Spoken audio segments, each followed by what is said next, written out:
DYN came about 5 years ago, and it started with me working in the University of Chicago charter schools, where the school had made a commitment to have one-to-one computing, where every kid had a laptop, and realized that I had been a professor for five years, and realized that you couldn't expect teachers to be responsible for teaching kids all the media skills that they needed.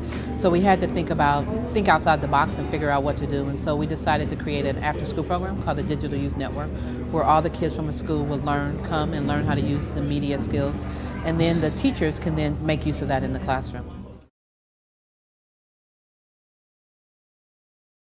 If schools have made a commitment to technology and made a commitment to providing kids access to technology, we partner with them by bringing in the out-of-school people to teach kids how to make use of the technology in the after-school time. We also have the ability to teach media arts classes in the school day, where every 6th grader works on a record label, every 7th grader works for a video production company.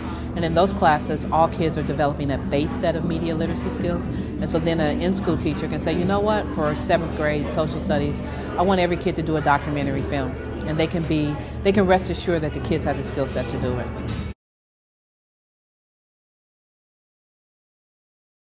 The reality is many kids need places to be from 3 to 6, and particularly in the urban area they need places to be from 3 to 6.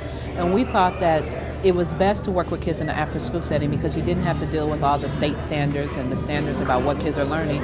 You can create a space that was sort of free from that, and you can imagine what learning can be.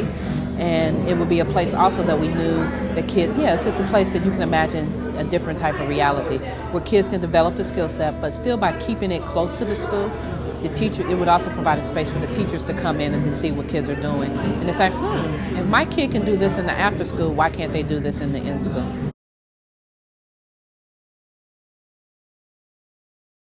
One of the things we should do is realize that schools aren't alone and that schools are just a node on the learning network. And everything that a kid needs to learn and be able to do to be successful in life doesn't need to take place in the school, but it needs to take place in partnerships with the school. So what are your after-school places? What are your libraries? Where are all the different places in your community where kids can learn and develop the skill sets that they need?